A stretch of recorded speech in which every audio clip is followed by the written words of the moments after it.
Welcome to the Leader Impact podcast. We are a community of leaders with a network in over 350 cities around the world, dedicated to optimizing our personal, professional, and spiritual lives to have impact. This show is where we have a chance to listen and engage with leaders who are living this out. We love talking with leaders. If you have any questions, comments, or suggestions to make the show even better, please let us know. The best way to stay connected in Canada is through our newsletter at leaderimpact.ca or on social at LeaderImpact. And if you're listening from outside of Canada, check out our website at leaderimpact.com. I'm your host, Lisa Peters, and our guest today is Andrew Denysov. Andrew is co-founder and CEO of TechVision Global, whose software has been used for McDonald's, Walgreens, and 7-Eleven, and many others. Although TechVision Global is headquartered in Tennessee, Andrew has chosen to work with software developers in Lviv, Ukraine. We first introduced you to Andrew in April 2022, less than 2 months after the Russian invasion of Ukraine on February 24th. Andrew's life, along with everyone in Ukraine, has changed. I am honored that Andrew has come back every year to chat with us and share his life living and working as a leader in Ukraine. Welcome back to the show, Andrew. Thank you so much, Lisa, for having me fourth time. Oh my God. It is a blessing to keep having you back. So thank you for just keep coming back and keep sharing. It is just an honor. I was going back over our notes, going like, what have we chat about? And the first episode we did in 2022 was episode 8 for anyone listening, and we talked a lot about. I'm looking at my notes. We talked about your country, running a business in your country. We talked about cyber war. We talked about spiritual war. Yes. We came back in, 2023, episode 31. We talked about the role global business leaders have. In 2024, episode 57, we are killing it here. We talked about leadership style and approach. We talked about unique challenges as leaders in Ukraine. So we're just going to keep going, Andrew. It's great to have you. First of all, thank you for having me. I'm really humbled and honored to not just fourth time being here, but actually for your attention to Ukraine, to the leadership topics, and of course to the way what's actually happening over here and the way how you changed the world, Lisa. Thank you so much. Thank you, Andrew.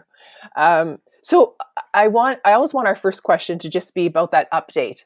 If you have an update to, what your experience, how you're living in Lviv, Ukraine. Thank you, Lisa. I remember that you asked this question previous episodes as well. And I just, I tried to circle back a little bit what happened every single year for these past now almost 3.5 years, right?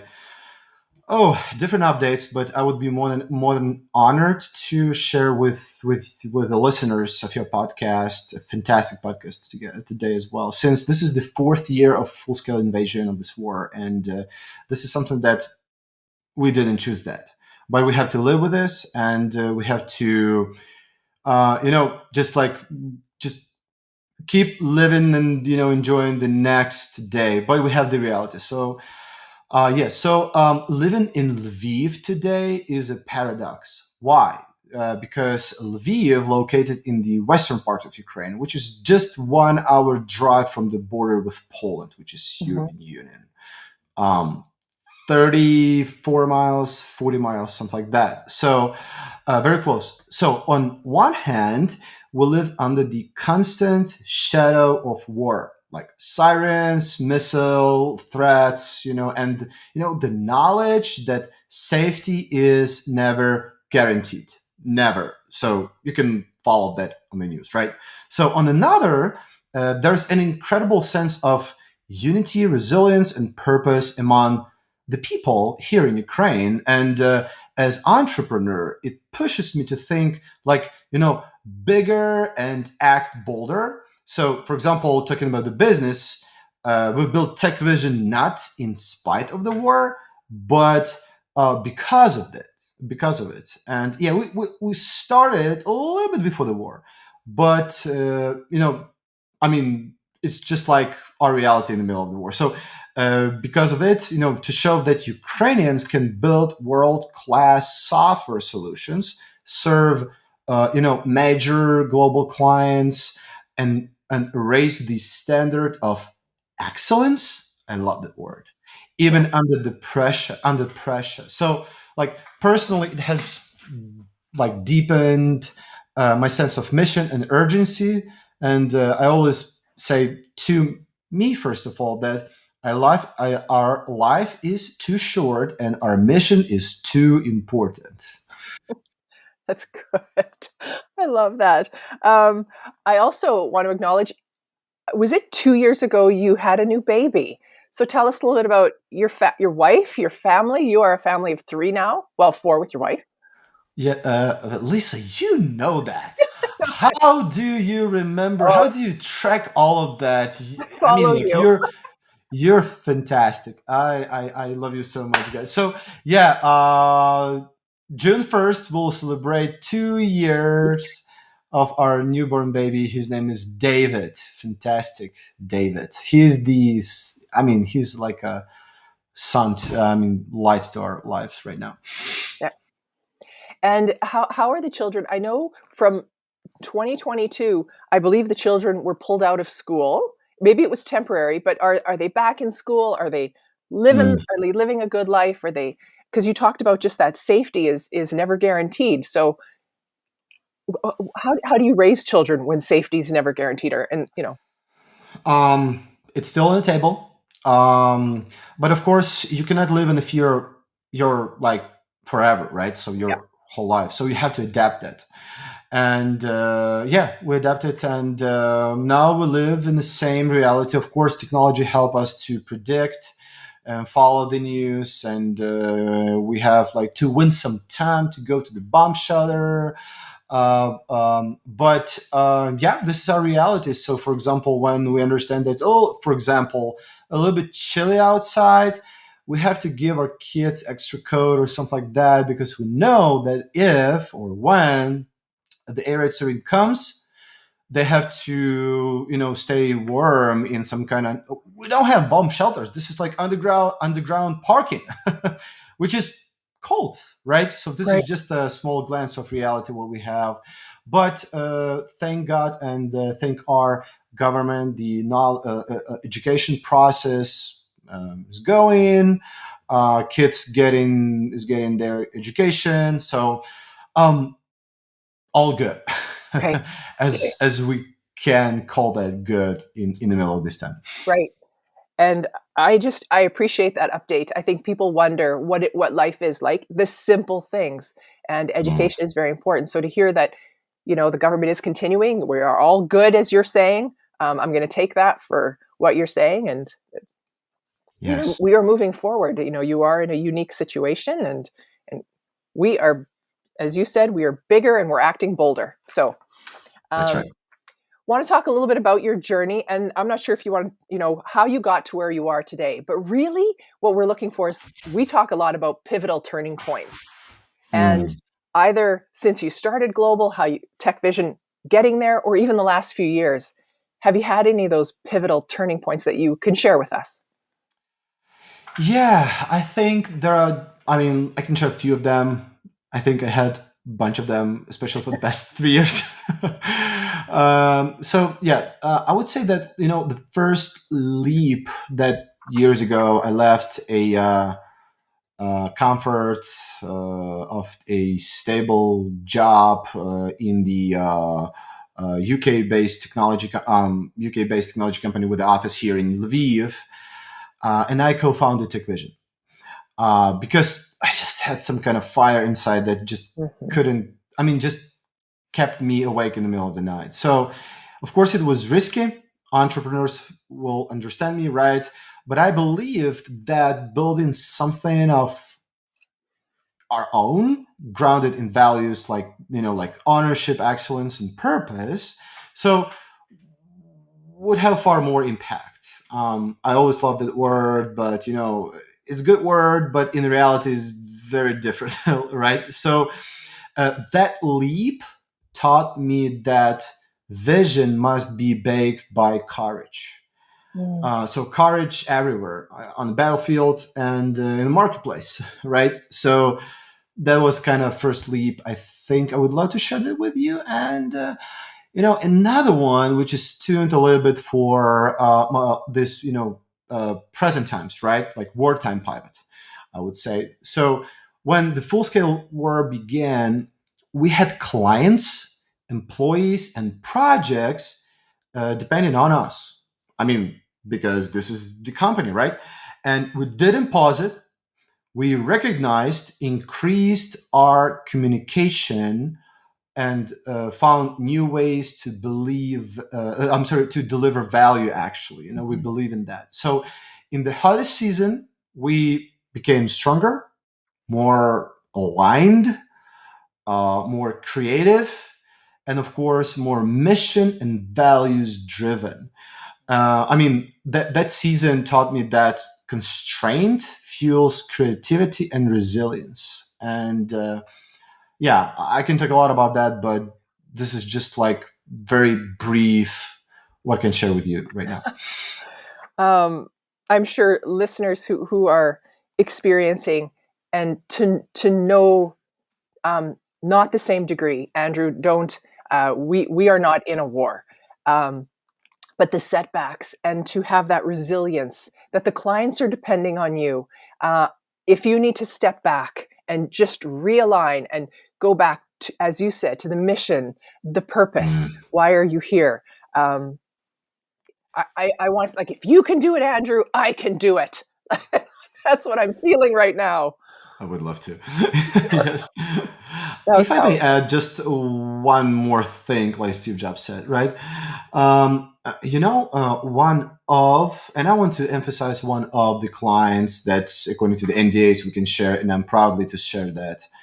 You mentioned a few of our clients in the beginning of Yeah. this episode, like in the intro, and I would like to mention one more, which is, lots of people who listen to us right now and who will listen later, they are leaders, entrepreneurs, and also people who probably, believe in God and read Bible, right? So, and for those who read Bible on your phones, you probably use the result of our work, which is the YouVersion Bible app. This is the app that actually includes more than 3,000 versions of the Bible, more than 2,000 languages, and I'll give you a quick secret, but just between us, especially for Leader Impact Podcast and Lisa Peters, today I'll tell you that in late this year, YouVersion Bible app will celebrate 1 billion downloads. Can you imagine that? 8 billion billions people live on this globe, but YouVersion Bible app will celebrate 1 billion downloads, and we are the big part of that. We're a technology partner. We do all the coding stuff, and you know what? That what actually kept me alive. Like active. I couldn't just change the trajectory. War, Mhm. it's difficult. Yeah, difficult. Soft version of the word, but still, Yeah. we have world mission, and yes, of course, jobs, employees, all these processes. But God knows, my prayers were that, God, even if it's going to be the last day today, I will keep fighting on the marketplace, and especially in my company, because this is not just business and this is not just earning money, but it's, like I said, mission and values driven. So sorry about like a longer answer, but I just couldn't miss the chance to share that because I'm so proud and I'm humbled and I'm happy to serve YouVersion Bible app as the software engineering technology partner. I am glad you shared. And we have talked about that before, because I can't remember what year, but it had been translated into for Ukraine Yeah, that's right. residents for the country. We talked about that. So I'm glad you brought it up. It is one of Thank my you. favorite apps. I have been Thank on you. that app for years, using many of the programs. It is fantastic. So if anyone's listening, Love YouVersion, it. look it up. It's great. I want to talk about your best principle of success. We talk a lot about that. Leaders talk a lot about that. What is your best principle of success? And do you have a story that you can share? I would love to. When you're 38, I'm 38, you have probably lots of principles, in your notes, in your head, etc. Mhm. But I think I would like to pick up one, which honestly is the most important for me, I would say. So, one of my core principles is ownership. Ownership. When you act like the CEO, not by the title, but like, your mindset of your own role, no matter your title, everything changes. Your mindset, your performance, and your impact. So, and the story actually fits really good because during a critical project with a major US client, not version, but another major client in the United States, our team faced a challenge that could have delayed delivery. Just a quick note: if you're in software engineering, challenges is your daily bread.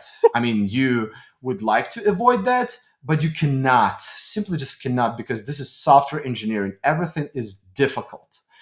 So instead of excuses, one of our engineers, and by the way, not very like senior, not very, like famous engineer, but one of the engineers stepped up, solved the problem creatively, and even improved the system beyond expectations. So, that culture of ownership where people don't wait for permissions from like project manager or whatever it Yeah. could be, but take the initiative. It has become a pillar of our success. So every time when I talk, and I mean, actually, this is what we cultivate in our company: ownership. You don't need to have title. You don't need to have the special permission. If you see the problem, just solve that, Yeah. tackle that, help your team, client, and don't expect for raise. Or I mean, raise. This is like, I mean, a cool outcome, but Hmm. just be the owner, solve problems, change the world, and you'll see the rest. Yeah. So a couple times you have, and it's just a translation. It's ownership, right? You're talking about being an Ownership. owner to the problem. Um, That's right. I love that. We currently in my Leader Impact group, we've been talking about problem solving, and the first thing was Hmm. just how are you looking at the problem? What is your perspective of the problem? Um, can you solve it, or is it unsolvable? And are we going into like we are gonna do this versus this sucks? Yes. You know, um, yes, as you said, we are all going to have problems. It is, if you don't have problems, you don't have a job, honestly. There are going to be problems.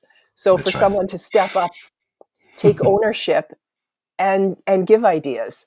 Um, Right. what I heard was that this person wasn't the most senior person, right? They Nope.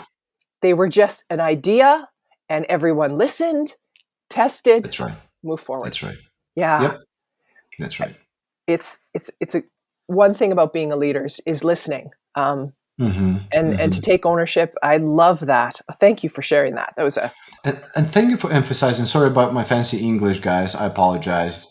This is not my like first language, but I would love to. So, um, um, I'm doing my best. yeah.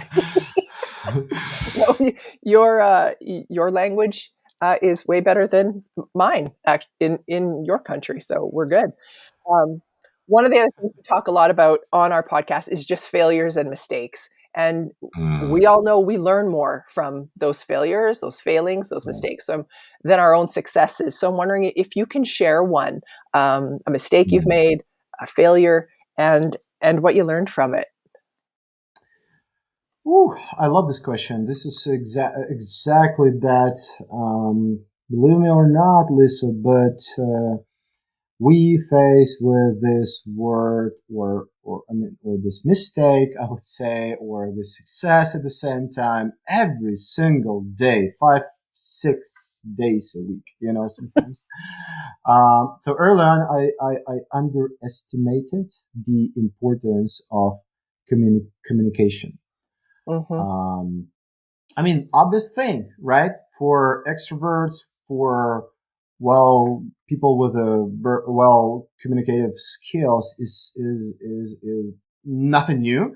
But trust me, if you work in tech with highly talented engineers who can solve probably lots of problems with technology in this world, communication on the flip side is a big, big challenge. We love them, but we have to face our, challenges. So communication. So I assumed everyone understood the mission, for example, the expectations, the urgency, as I did, because I co-founded that company. I am the CEO, you know, and that was the biggest mistake. So that led to confusion, missed deadlines, and even Mm-hmm. client tension. Um, so the lesson that I got was like clear, consistent communication isn't optional; it's leadership. So today we, prioritize over communication, Mm. feedback loops, and clarity in every direction. That failure helped us become better, not just as talking, but truly listening and aligning. And I need to tell you one thing that, like my online mentor, Craig Rochelle, he says that as leaders in our organizations, we have to be CPO, Chief Problem Solvers, and also Chief Reminding Officers. So I love that. Chief Reminding Officers. So we have to remind that because people know that they're not stupid. They're wise. They're clever. But when you're in your daily routine and some kind of set of skills, you start to forget about this. So we have to remind this to our people. Yeah. But you have to feel your organization. Your organization can be different, and I'm talking to listeners. So. Yeah. I have had the exact same mistake.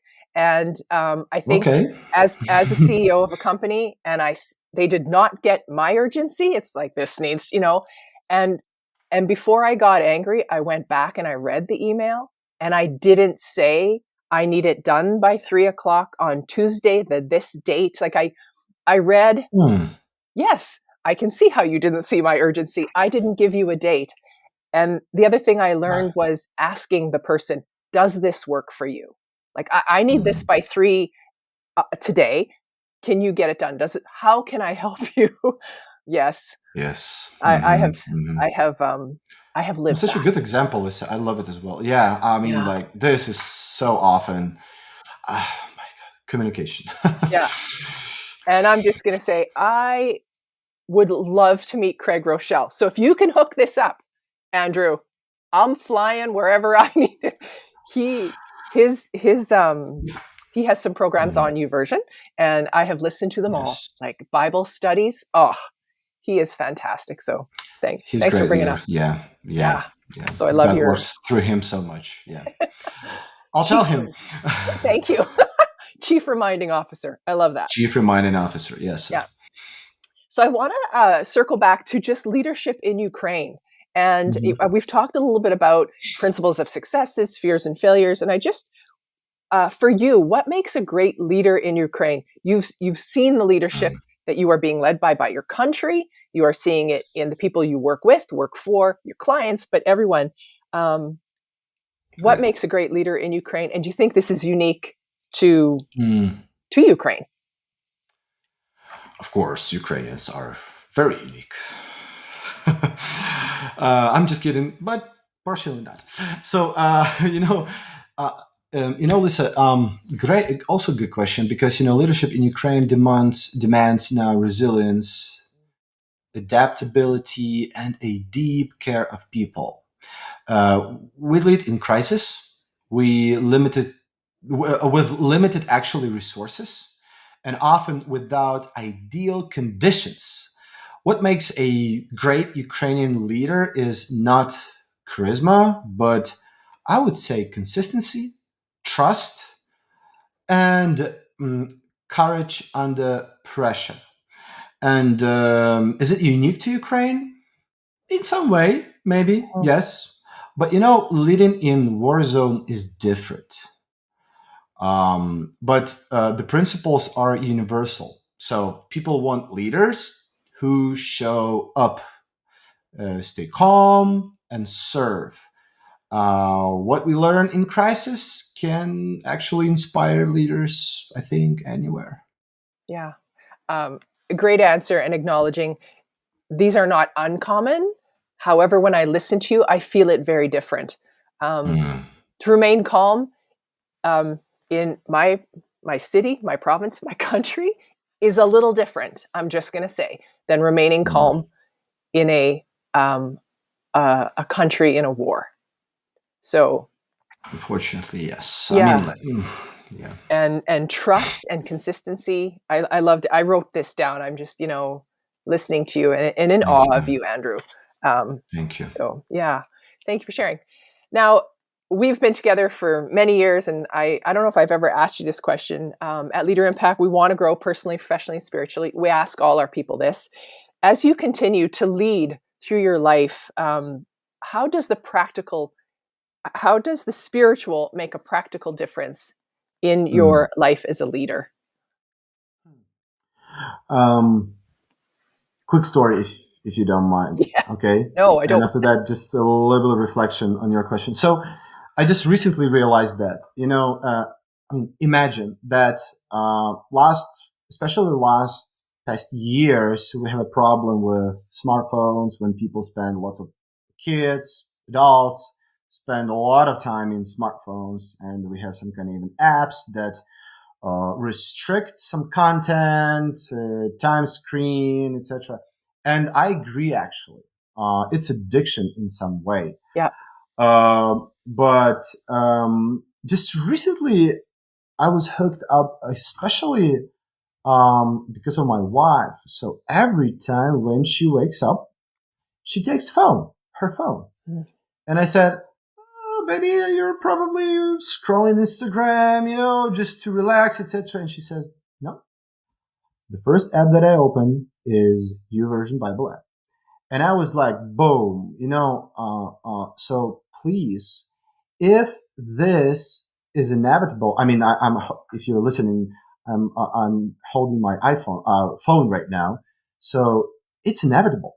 You cannot, you can technically, but it's difficult to restrict smartphones, etc. So it's inevitable, guys. I'm telling you, I'm from tech world. So, but you cannot eliminate, deduct, or cancel, whatever it is, but you can use that wisely. So show you, especially for you and your kids, that you can use that properly. And please use, and I'll tell you the next one. Please use your phones. Just when you just like you woke up, just take your phone, but use right apps. Yeah. Because just holding the iPhone means nothing. But if you open like social media and whatever it takes, or it's your choice. But if you open the right app, for example, again, I'm sorry, this is not advertisement of YouVersion Bible app. Okay, just read the Bible on your phone. Download into your brain and soul through your eyes and brain like the right God's information. So. Answering your question, so faith is not just a private belief for me, I would say. So it's just I call that it's the compass for how I personally lead. I make the way how I make decisions and build teams in different. Currently, by the way, as we speak, we are launching the second company, which is US-based tech company as well, and different projects also. So this is how I build my teams as well.